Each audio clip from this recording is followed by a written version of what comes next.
صلوات بھیجیے محمد والے محمد پہ، محمد والے محمد۔ سورہ مائدہ کی آیت نمبر 89 ہم نے شروع کی تھی، لیکن نماز کی وجہ سے ہم پوری نہیں کر سکے تھے۔ آج 89 سے ہم دوبارہ سٹارٹ کر رہے ہیں انشاءاللہ۔ سورہ مائدہ کی جتنی آیات ہم نماز سے پہلے کر سکیں، کوشش کریں گے کہ ان کو بیان کر سکیں، تو بیان کریں آپ کے سامنے۔ اعوذ باللہ من الشیطان الرجیم، بسم اللہ الرحمن الرحیم۔ لا يؤاخذكم الله باللغو في أيمانكم ولكن يؤاخذكم بما عقدتم الأيمان، فكفارته إطعام 10 مساكين من أوسط ما تطعمون أهليكم أو كسوتهم أو تحرير رقبة، فمن لم يجد فصيام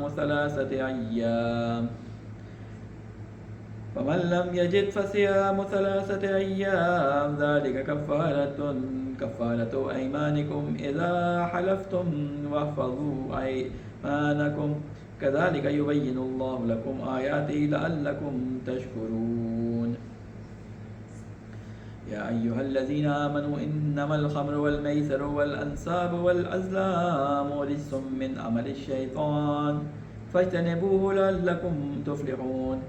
إنما يريد الشيطان أن يوقع بينكم العداوة والبغضاء في الخمر والميسر ويصدكم عن ذكر الله وعن الصلاة فهل أنتم منتهون۔ صدق الله العلي العظيم۔ صلوات محمد وآل محمد، محمد وآل محمد وعجل فرجهم۔ ہم سورہ مائدہ جب ہم نے شروع کی تھی تو سورہ مائدہ میں یہ آیات جو اب ہم پڑھ رہے ہیں یہ اصل میں سورہ مائدہ میں ایک طرح سے ضمیمہ ہے۔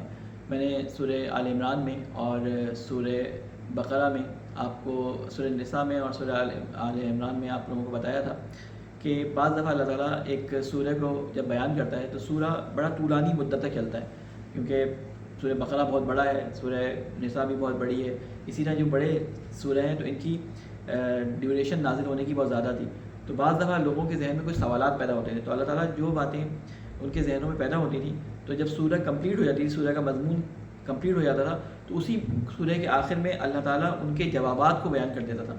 آیت نمبر 83 کے بعد سے تقریباً سورہ مائدہ کا مضمون جو ہے وہ مکمل ہو گیا تھا۔ اس میں شروع میں سورہ مائدہ میں جہاں پہ چیزوں کی حلیت اور حرمت کے بارے میں سوال کیا گیا تھا، وہاں پہ اللہ تعالیٰ نے بیان کیا تھا، لوگوں کے ذہن میں سوالات پیدا ہوئے، تو آیت نمبر 84 اور 85 میں اللہ تعالیٰ نے ان کے بارے میں بیان کرنا شروع کیا۔ پھر کچھ چیزوں کے بارے میں لوگوں کے ذہن میں شکوک و شبہات ہوئے کہ جیسے شراب کا حکم، اس میں فائنلی جو ہے وہ آیا اور اس میں اس کو شیطان کا ایک عمل بیان کیا گیا اور نجس اور شیطان کا عمل بیان کیا گیا۔ تو یہاں پر لوگوں کے ذہن میں یہ سوال ابھرا کہ اللہ تعالیٰ نے جب حرمت کے احکام بیان کر دیے تھے، حرمت کے بارے میں اللہ تعالیٰ نے بیان کر دیا تھا، تو اب یہ شراب کے بارے میں کیا حکم ہے؟ السلام علیکم، شراب کے بارے میں کیا حکم ہے؟ تو وہاں پہ اللہ تعالیٰ نے اس کو دوبارہ سے کلیئر کر دیا۔ تو یہ جو آخر میں کچھ اب جو آیات آ رہی ہیں یہ ان سوالات کے جواب ہیں، تقریباً 4 یا 5 سوالات ہیں، ان کے جوابات ہیں جو اللہ تعالیٰ یہاں پہ بیان فرما رہا ہے۔ اس میں پہلا جو سوال ہے وہ لوگوں کی قسموں کے بارے میں۔ دیکھیں، السلام علیکم، خیریت سے، قسموں کے بارے میں، وہ قسمیں کس طرح سے کہ عام کھانے والی قسموں کے بارے میں اللہ تعالیٰ نے کیا فرمایا ہے کہ اللہ تعالیٰ تمہاری بے مقصد قسموں کا مواخذہ نہیں کرے گا، یعنی وہ قسمیں جو روزمرہ زندگی میں انسان کھا لیتا ہے۔ سورہ مائدہ کی آیت نمبر 89 سے ہم نے اسٹارٹ کی ہے، ٹھیک ہے۔ روزمرہ کی جو قسمیں انسان کھا لیتا ہے، اللہ تعالیٰ کہتا ہے کہ جو بے مقصد قسم کی قسمیں ہوتی ہیں ان پہ اللہ تعالیٰ تمہارا مواخذہ نہیں کرے گا۔ یہ جو چلتے پھرتے لوگ کہتے ہیں نا قسم خدا کی یہ ہو گیا، قسم سے یہ ہو گیا، سلام علیکم، اللہ تعالیٰ کی قسم، جو یہ چلتے پھرتے ہم لوگ عادتاً قسمیں کھا لیتے ہیں، تو ان قسموں پہ، سلام علیکم، ان قسموں پہ جو ہے وہ ہمارا مواخذہ نہیں ہوگا۔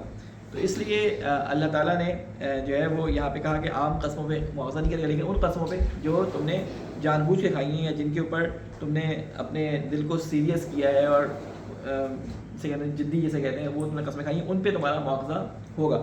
تو اللہ تعالیٰ فرما رہا ہے کہ لیکن جو سنجیدہ قسمیں تم کھاتے ہو اللہ ان کا مواخذہ کرے گا، پس اس قسم توڑنے کا کفارہ 10 محتاجوں کو اوسط درجے کا کھانا کھلانا ہے۔ اگر کوئی انسان قسم کھا لے، السلام علیکم، اگر کوئی انسان قسم کھا لے اور قسم کھانے کے بعد وہ اس کو توڑنا چاہے یا توڑ دے، تو اس کا کفارہ اس کو دینا پڑے گا. اللہ تعالیٰ نے ترتیب کے ساتھ کفارے بتائے.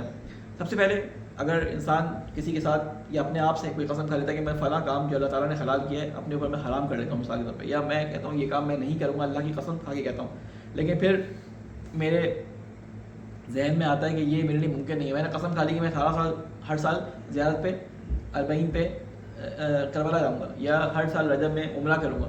3-4 سال بعد مجھے محسوس ہوا کہ میں نہیں جا سکتا, تو میں اپنی قسم کو توڑوں گا. تو اب یہ قسم جو توڑنی ہے اس کے لیے طریقہ بیان کیا گیا ہے. قسم توڑنے کا طریقہ کیا؟ پہلا طریقہ کیا ہے کہ کھانا کھلاؤ. کون سا کھانا کھلاؤ؟ ایسا نہیں کہ 2 چمچ دال بنائی اور اسی میں پانی بھرتے گئے اور 10 لوگوں کو بانٹ دی. 10 مسکینوں کو کھانا کھلانا ہے, وہ کھانا جو اوسطاً ہم اپنے گھروں میں اپنے گھر والوں کو کھلاتے ہیں یا اپنے گھروں میں کھاتے ہیں, وہ کھانا کھلانا ہے, اوسط درجے کا کھانا ان کو کھلانا ہے. اگر پھر بھی تمہیں 10 مسکینوں کو کھانا کھلانا برڈن لگ رہا ہو, تمہارے پاس بھاری لگ رہا ہو, تو پھر تم کیا کرو. اور تحریر و رقبہ. تحریر و رقبہ کہتے ہیں گردن کو, ٹھیک ہے.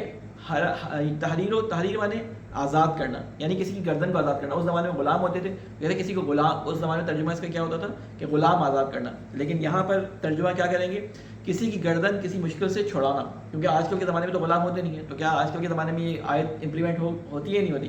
تو آج کل کے زمانے میں کیا ہوتا ہے کہ آج کل کے زمانے میں آپ دیکھیں کہ بہت سارے لوگوں کی گردنیں مختلف کمٹمنٹس میں مختلف جگہوں پھنسی ہوتی ہیں. کوئی کسی کی ضمانت دینے کی وجہ سے پھنس گیا ہوتا ہے, بے گناہ جیل میں قید ہوتا ہے. کوئی کسی اور وجہ سے چھوٹا سا اس کے بعد قرض تھا, ادا نہیں کر سکا وقت پہ, پولیس اٹھا کے اس کو لے گئی. تو یہ چھوٹی چھوٹی چیزوں کی وجہ سے جو لوگ گردنیں جن کی پھنسی ہوتی ہیں مختلف کاموں کی وجہ سے, اگر آپ کے اندر استطاعت ہے کہ اپنی بات کے ذریعے, پیسے کے ذریعے, یا کسی بھی طریقے سے آپ ان کی گردن کو اس سے چھڑا سکیں, تو کہتے ہیں کہ آپ کسی کی گردن چھڑائیں گے, کسی کو غلام کو آزاد کریں گے, کسی کی گردن کو چھڑائیں گے. پھر اس کے بعد فرماتے ہیں فمن لم یجد, اگر وہ نہیں پاتا, ایسا بندہ بھی نہیں ملتا اس کو کہ جس کی گردن وہ آزاد کرائے, یا کوئی بندہ نہیں ملتا جس کو وہ آزاد کرائے غلام, تو کیا کرے گا. فصیام و ثلاثت ایام, تو وہ روزہ رکھے گا 3 دن روزہ رکھے گا. یہ کفارہ ہے. ذالک کفارۃ ایمانکم, یہ کفارہ ہے تمہاری قسموں کا. اذا حلفتم, جب تم قسم کھاؤ. واحفظوا ایمانکم, اپنی قسموں کی حفاظت کرو. کذالک یبین اللہ لکم آیاتہ لعلکم تشکرون. یہ اللہ تعالیٰ کھول کے بیان کرتا ہے, ٹھیک ہے, ان کفاروں کی قسموں کے بارے میں تم سے تمام آیات کھول کے بیان کر دی اللہ تعالیٰ نے, تاکہ تم اس کا شکر کرو. اب ایک سوال پیدا ہوتا ہے کہ کھول کے یہاں پہ کیا بیان کر دیا ہے. آپ لوگوں کے آنے سے پہلے میں نے اس کو تھوڑا سا بیان کیا ہے کہ سورہ مائدہ جو ہے طولانی سورہ ہے. سورہ مائدہ کا مضمون تقریباً 83-84 آیت پہ ختم ہو گیا. اب اتنی لمبی ترتیب کے ساتھ یہ سورہ چلتی آ رہی تھی لوگوں کے ذہن میں, کیونکہ حلال و حرام اس میں بہت زیادہ بیان ہوئے, حلال و آخری سوروں میں سے حلال و حرام بہت زیادہ بیان ہوئے, تو لوگوں کے ذہن میں سوال اٹھنے شروع ہوئے. جب وہ سوال اٹھے تو اللہ تعالیٰ نے اسی سورہ کے آخر میں ایز اے ضمیمہ اس کو ایڈ کر دیا, اس سورہ کا حصہ بنا کر, کہ یہ ابہامات جو لوگوں کے ذہن میں اس کو بھی دور کر دے. تو یہ جو ابہامات آئے تھے وصیت کے بارے میں اور مختلف چیزوں کے بارے میں, جو ارث کا بیان ہوا تھا, ان جگہوں پہ جو لوگ قسمیں کھا لیتے تھے اپنے کہ اس بیٹے کو نہیں دوں گا, فلاں کو قسم کھا کے نہیں دوں گا, تو ان کے ابہامات کو یہاں پہ دور کریں. تو پہلا سوال کا جواب یہاں پہ دیا ہے کہ اگر تم نے قسم کھا لیا ایسی کہ تم نے اس کو اب توڑنا ہے, تو اس کے لیے تم نے کرنا کیا ہے. اب بعض لوگ کہتے ہیں کہ ہم 10 کروڑ مال جھوٹی قسم کھا کے کما لیں گے اور اس میں سے 10 مسکینوں کو بعد میں کھانا کھلا دیں گے. نہیں, یہ جو بات ہے یہ ایسی قسم ہے جو سچ مچ میں آپ نے دھوکہ دہی کے لیے نہ کھائی ہو, بلکہ آپ نے سچ میں کھائی ہو کہ آپ نے وہ کام انجام دینا ہے, لیکن بعد میں مشکلات پیش آ گئی ہوں, اب آپ نے اس کو قسم کو توڑنا ہے. تو آپ اس قسم کو توڑنے کے لیے کیا کریں گے, آپ اس کو اس ترتیب سے, جس ترتیب سے قرآن نے بیان کیا ہے, پہلے 10 مسکینوں کو کھانا کھلانا, اگر وہ نہ ملیں تو پھر آزاد کرنا کسی کی گردن کو, اگر وہ نہ ہو تو پھر آپ کیا کریں گے, 3 دن کے روزے رکھیں گے. یہ نہیں ہو سکتا کہ آپ پہلے ہی دفعہ 3 دن کے روزے رکھ کے آپ کہیں گے جی میرے قسم کا کفارہ ہو گیا. یہ ترتیب ملحوظ رکھنی پڑے گی.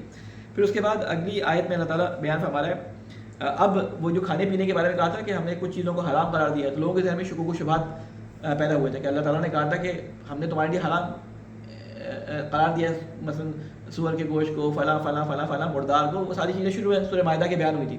اب لوگوں کے ذہن میں ابہام تھا کچھ چیزوں کے بارے میں, ٹھیک ہے, وہ تو حرام کر دی, تو کیا یہ کھانے میں آتی ہے؟ شراب تو کھانے میں نہیں آتی, پینے میں آتی ہے. تو بعض دفعہ پینے کی چیز کو بھی اطعام سے جو ہے وہ عربی زبان میں شو کیا جاتا ہے. اب یہاں پہ اس کے بارے میں جو ہے وہ توضیح دی جا رہی ہے, یا ایھا الذین آمنوا, اے لوگوں جو ایمان لے کے آئے ہو, انما الخمر والمیسر والانصاب والازلام رجس من عمل الشیطان فاجتنبوہ لعلکم تفلحون. اے ایمان والو, شراب اور جوا اور مقدس تھان ابھی بتاؤ, انصاب کو تھان انہوں نے لفظ کا ترجمہ کیا ہے, لیکن انصاب کا ترجمہ میں بھی آپ کو بتاتا ہوں کیا ہے, ٹھیک ہے, اور وہ سارے کے سارے وہ تیر یہ ناپاک ہیں اور شیطان کے عمل میں سے ہیں. ٹھیک ہے, ایک ایک کر کے میں اس کا ترجمہ کرتا. فاجتنبوہ, ان سے اجتناب کرو, لعلکم, شاید کہ تم فلاح پا جاؤ. ایمان والوں سے خطاب ہو رہا ہے. اس زمانے میں شراب پوری طرح حرام نہیں ہوئی تھی. اس سورہ کے اندر فائنلی شراب کی حرمت کا حکم آیا. تو اس سے پہلے بہت سارے اصحاب جو تھے وہ شراب پی رہے تھے. تو اب یہاں پہ فائنلی آ گیا کہ لوگوں نے سوال کیا کہ ہمیں تو صرف 5-6 چیزوں کے بارے میں ہی بیان کیا گیا ہے کہ وہ حرام ہے.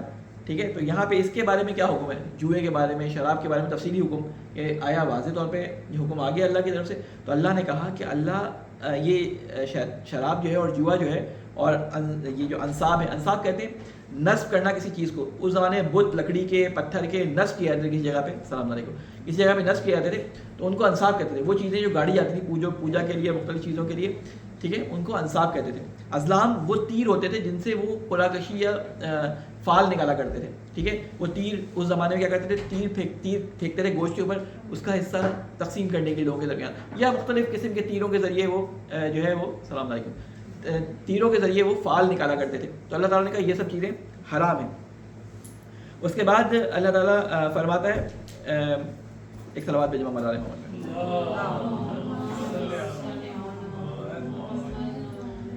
کہ یہ شیطان کے عمل میں سے نجس عمل ہے اور شیطان کے عمل میں سے ایک عمل ہے.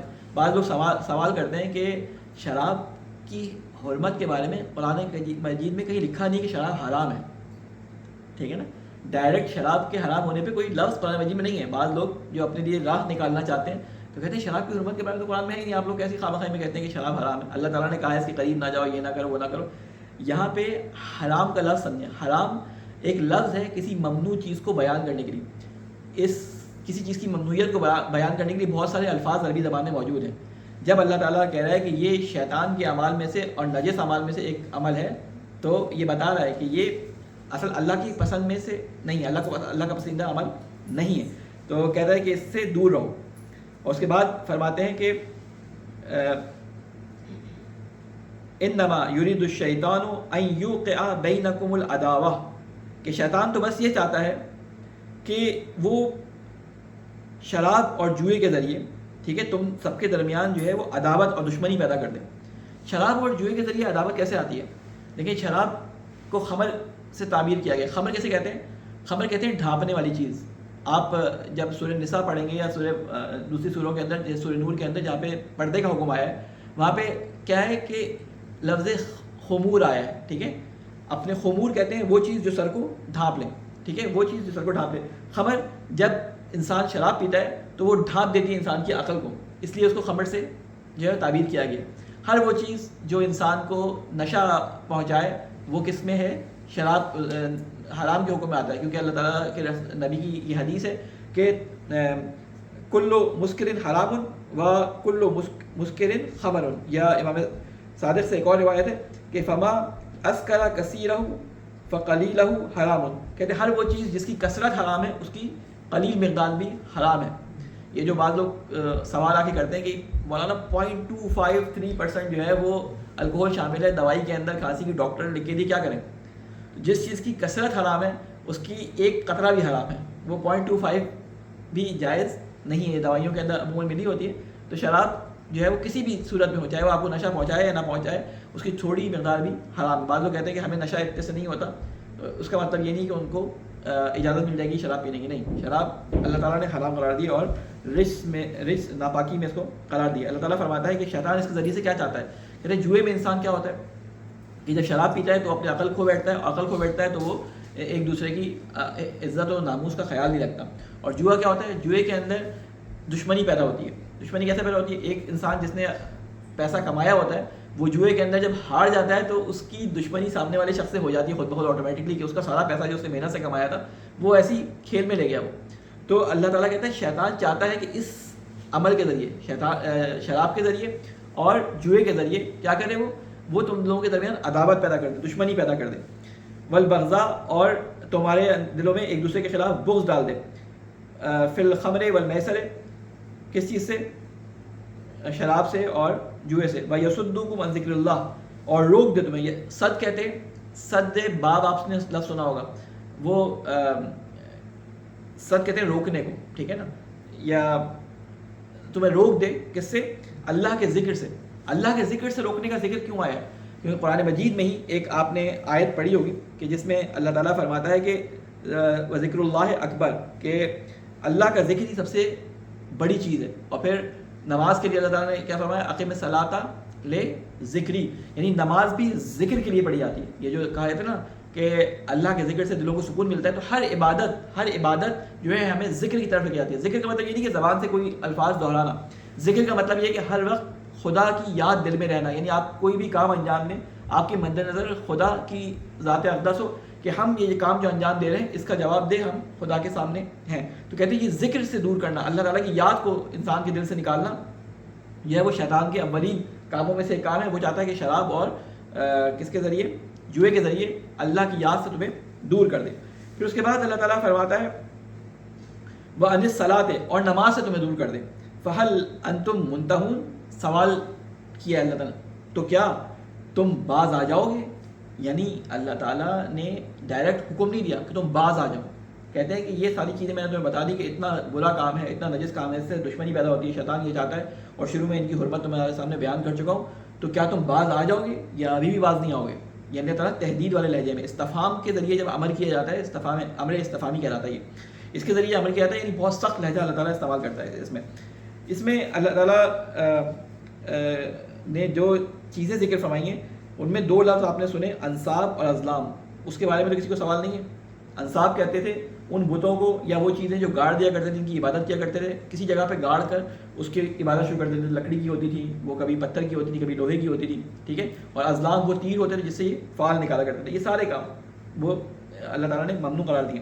ایک چیز اور یہاں پہ علماء نے اس کو اضافہ کیا ہے انصاب کے اندر، ہر وہ چیز جس کی حرمت کا، جس کی تقدیس کا اللہ تعالیٰ نے حکم نہیں دیا، اس کو آپ خود سے مقدس بنا دیں، خود سے آپ اس کو مقدس بنا دیں. بعض علماء نے انصاب کے اندر اس چیز کو بھی شامل کیا ہے. اس کے بعد اگلی آیت کے اندر اللہ تعالیٰ ارشاد فرما رہا ہے، ایک صلوات بھیجیں محمد والے محمد. وَأَطِيعُوا اللَّهَ وَأَطِيعُوا الرَّسُولَ وَاحْذَرُوا فَإِن تَوَلَّيْتُمْ فَاعْلَمُوا أَنَّمَا عَلَىٰ رَسُولِنَا الْبَلَاغُ الْمُبِينُ. اور اطاعت کرو اللہ کی، اس کے رسول کی، اور بچا کرو اور اپنا بچاؤ کرو. پھر اگر تم نے منہ پھیر لیا تو جان لو ہمارے رسول کی ذمہ داری تو بس واضح طور پہ حکم پہنچا دینا ہے. رسول اکرم صلی اللہ علیہ وسلم کے بارے میں آپ کو معلوم ہے کہ اللہ تعالیٰ کے رسول جو تھے وہ تبلیغ میں اور ہدایت لوگوں کو پہنچانے میں اتنے زیادہ کوشاں رہتے تھے کہ آپ کو نہ اپنی نیند کا خیال تھا، نہ اپنے آرام کا خیال تھا، کسی چیز کا خیال نہیں کرتے تھے. بس ان کو ایک جسے کہتے ہیں نا کہ چاہت تھی کہ کسی طرح سارے کے سارے لوگ ایمان لے آئیں. اللہ تعالیٰ قرآن مجید میں ان کے لیے کیا فرماتا ہے؟ اے رسول آپ اپنے آپ کو ہلاکت میں نہ ڈالیں. اگر جو ہے وہ ان کو ایمان نہ ہوتا، ہم ان کو ایسی پیدا کرتے تھے، ایسی نشانی دکھاتے کہ سب کے سب ایمان لے آتے. ہم نے ان کو آزاد پیدا کیا، یہ میں اپنے الفاظ بیان کر رہا ہوں، ہم نے ان کو آزاد پیدا کیا ہے، اختیار دیا ہے ان کو، یہ اپنے اختیار سے جو ہے وہ کیا کریں، اپنے اختیار سے صحیح اور غلط راستے کو چنیں. ہم نے ان کو صحیح اور غلط راستہ دونوں بیان کر دیے. یہ کہا کہ اطاعت کرو اللہ کی، اطاعت کرو رسول کی، اور ڈرو. ٹھیک ہے، اگر تم نے منہ پھیر لیا تو جان دو کہ رسول اب پیچھے پیچھے تمہارے نہیں آئے گا. رسول کو ہم نے کہہ دیا صرف بات کو پہنچا دو، بات کو پہنچانا آپ کے ذمہ ہے، خالی واضح طور پہ بات پہنچا دیں، اور اس کے بعد آپ کی کوئی ذمہ داری نہیں ہے. پھر اس کے بعد فرماتے ہیں، پھر یہ بھی سوال کا جواب ہے، لیس علی الذین آمنوا وعملوا الصالحات جناح فیما طعموا اذا متقوا وآمنوا وعملوا الصالحات ثم اتقوا وآمنوا ثم اتقوا واحسنوا واللہ یحب المحسنین. اس میں اللہ تعالیٰ نے کچھ چیزیں بیان کی ہیں. کچھ چیزیں جو ہوتی ہیں وہ خود حرام نہیں ہوتی، لیکن مقدمہ حرام کی وجہ سے کہ اگر ان کو انجام دیا جائے تو انسان حرام میں پڑ سکتا ہے یا حرام اس سے انجام دیا سرزد ہو سکتا ہے، تو ان چیزوں کو حرام قرار دے دیا گیا. ٹھیک ہے، تو بعض دفعہ کچھ چیزیں آپ نے سنی ہوں گی کہ جیسے واجب کام ہے، اس سے پہلے ایک چیز واجب ہو جاتی ہے جو کہ بذات خود واجب نہیں ہے. مثال کے طور پہ وضو واجب نہیں ہے، وضو خود سے واجب نہیں ہے، اللہ تعالیٰ نے وضو کو واجب نہیں کیا.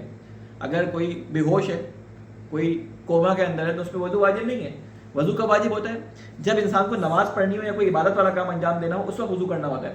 تو وضو خود سے واجب نہیں ہے، لیکن مقدمہ واجب کے طور پہ ایک واجب کو انجام دینے کے لیے، کیونکہ وضو کے بغیر نماز نہیں ہوتی، تو وضو کو واجب کیا گیا. اسی طرح بہت ساری چیزیں جو مقدمہ حرام کی وجہ سے حرام ہو گئی. ٹھیک ہے نا، اسی لیے بہت ساری چیزوں کو اخلاقیات کے اندر بیان کیا گیا ہے کہ دیکھو یہ کام نہیں کرو کیونکہ یہ تمہیں گناہ کے دائرے میں لے جائے گی اور تم وہاں پہ پٹری سے پھسل جاؤ گے، اور اللہ تعالیٰ کہتا ہے کہ ایسی جگہ پہ بھی نہ جاؤ کہ جہاں پر تمہیں گناہ میں پڑنے کا اندیشہ ہو۔ تو یہاں پہ کہہ رہے ہیں لیسا الذین آمنوا، جو لوگ ایمان لائیں اور نیک اعمال بجا لائیں ان کی چیزوں پر کوئی گرفت نہ ہوگی۔ کیا مطلب کوئی گرفت نہ ہوگی؟ کہ بعض لوگ ایسے تھے اصحاب، ان کے ذہن میں سوال آیا کہ پہلے جب شراب کا حکم آیا تھا تو ہم نے شراب نہیں چھوڑی تھی، ابھی تک شراب پی رہے تھے، تو اب ان کے ذہنوں میں ایک گلٹ تھا نا کہ اب کیا کریں، تو کہا کہ جو چیزیں تم نے انجام دینے کے بعد اب چھوڑ دی، حکم آنے کے بعد چھوڑ دی، تو وہ تمہارے سارے اللہ تعالیٰ عمل بخش دے گا۔ اور وہ جو آیت میں نے سورہ نساء میں تھی، یہ ایسی سورہ مائدہ میں ہی آئی تھی، جس کے بارے میں میں نے آپ سے فرمایا تھا کہ سیئات جو ہوتے ہیں اللہ تعالیٰ ان کو معاف کر دے گا اپنے فضل سے، اگر آپ نیک کاموں کی طرف کبائر سے بچتے رہیں اور ان سے اجتناب کرتے رہیں اور نیک کام انجام دیتے رہیں تو اللہ تعالیٰ ان سیئات کو خود بخود بخش دے گا، ٹھیک ہے نا، اس کی توبہ نہ بھی کی ہو تو بخش دے گا۔ وہ یہی سیئات ہوتے ہیں کہ کام ایسا تھا کہ آپ اس کی وجہ سے گناہ میں پڑ سکتے تھے لیکن آپ نے اس کام کو انجام نہیں دیا، حالانکہ اس گناہ میں آپ ڈائریکٹ ملوث نہیں تھے لیکن آپ نے اس کام کو انجام نہیں دیا، تو اللہ تعالیٰ کہتا ہے کہ یہ جو آپ نے نامحرم کی طرف خدا نخواستہ نگاہ آپ کی پڑ گئی اور اس کی وجہ سے آپ کسی گناہ میں پڑنے والے تھے، آپ نے اس اپنی نگاہ کو روک لیا تو آپ نے اپنے آپ کو بچا لیا، تو اللہ تعالیٰ کہتا ہے یہ گناہ تو انجام دیا لیکن اللہ تعالیٰ معاف کر دے گا اگر آپ نے اصلی گناہ کو انجام نہیں دیا۔ لیکن اس کا مطلب یہ نہیں کہ اب ہر دفعہ گناہ کر کے ہم لوگ جو ہے وہ کہہ کے اب اگلی دفعہ جو ہے توبہ کر لیں گے اور اللہ تعالیٰ اس کو معاف کرنے والا نہیں، ارادہ پکا ہونا چاہیے کہ وہ گناہ ہم نے چھوڑ دیا۔ اور یہاں پہ ان لوگوں کے بارے میں یہ بھی تھا، یہ شراب کے بارے میں ان کے سوال ہوتے تھے کہ اب اگر اللہ تعالیٰ نے معاف کر دیا تو کیا ہم دوبارہ پئیں گے تو معاف کر دے گا؟ تو اللہ تعالیٰ کہتا ہے کہ 2 دفعہ اللہ تعالیٰ نے 2 اسٹیپس بتائیں۔ پہلا اسٹیپ کیا بتایا؟ ان چیزوں پر کوئی گرفت نہ ہوگی جو وہ کھا پی چکے ہیں، بشرطیہ آئندہ پرہیز کریں اور ایمان پر قائم رہیں اور نیک اعمال بجا لائیں، ٹھیک ہے۔ اب یہاں پہ بیچ کا جملہ غائب ہے، یہاں پہ کیا ہے؟ پھر پرہیز کریں، یعنی اگر خدا نخواستہ پھر غلطی سے ان سے ہو جائے تو پھر اللہ کا تقوی اختیار کریں اور دوبارہ چھوڑ دیں، کیونکہ انسان ہے غلطی ہو جاتی ہے۔ لیکن اس کے بعد کیا فرمایا؟ اور ایمان پر قائم رہیں، پھر پرہیز کریں اور دوبارہ اللہ تعالیٰ کا تقوی اختیار کریں اور نیکی کریں، اور اللہ نیکی کرنے والوں کو دوست رکھتے ہیں۔ اس کے بعد اللہ تعالیٰ معاف نہیں کرتا، کہتا ہے کہ اگر جان بوجھ کر کوئی یہ اپنا وتیرہ اپنا لے کہ وہ گناہ کرے اور کہہ کہ میں کل توبہ کر کے پھر گناہ کروں گا، تو یہ توبہ نہیں ہوتی، توبہ کہتے ہیں پلٹنے کو، ٹھیک ہے۔ وہ پلٹا ہی نہیں، وہ صرف اللہ اپنے حساب کتاب کو اپنے ذہن میں صاف کرنے کے لیے کہ میں نے اللہ سے توبہ کر لی ہے، اب نئے سرے سے میں پاک ہوں تو میں نئے سرے سے گناہ کروں گا پھر کل توبہ کر لوں گا، تو کہتے ہیں نہیں، اس طرح سے نہیں ہوگا۔ پھر اللہ تعالیٰ فرماتا ہے کہ اللہ تعالیٰ ان لوگوں کو دوست رکھتا ہے جو نیکیاں کرتے ہیں۔ اب یہاں پہ شان نزول اس کا بیان کیا لیکن اب ٹائم نہیں ہے ہمارے پاس، 3 منٹ کا ٹائم ہے، اس میں اگلی آیت جو ہے وہ نہیں ہو پائے گی، اس لیے ہم جو آیت نمبر 94 ہے نا وہ اگلی دفعہ کریں گے، 33 پہ ٹائم ہے، ٹھیک ہے۔ اگلی آیت نمبر 94 جو ہے وہ نیکسٹ اس میں ہم کریں گے۔ آج ہم نے 89 سے لے کر 93 تک کر لیا ہے۔ ایک سال بعد بھیجے محمد والے محمد، بڑا تجھے واسطہ ہے محمد والے محمد کا ہماری اس خلیصی بات کو اپنی بارگاہ میں قبول و مقبول فرما۔ اے اللہ تجھے واسطہ ہے محمد والے محمد کا قرآن کے فہم کو ہمارے لیے آسان فرما۔ اے اللہ تجھے واسطہ ہے محمد والے محمد کا تمام لوگ جو یہاں حاضر ہیں اور جو حاضر نہیں ہو سکے کسی بھی وجہ سے، اے اللہ ہمارے گناہ کبیرہ اور صغیرہ کو معاف فرما۔ ہمارے بزرگان جو دنیا سے جا چکے ہیں اے اللہ ان کی قبروں پر اپنی رحمت نازل فرما۔ اے اللہ مظلومان جو دنیا بھر کے اندر موجود ہیں ان کو ظلم سے نجات عطا فرما۔ اے اللہ جو لوگ بھوکے ہیں اور سیلاب زدگان ہیں اے اللہ ان کی مدد فرما، ہمیں ان کی مدد کرنے کی توفیق عطا فرما۔ اے اللہ ہمارے ایمان کی حفاظت فرما، ہمیں ان کے ناصر اعمال میں شامل فرما۔ ربنا تقبل منا انک انت السمیع العلیم برحمتک یا ارحم الراحمین۔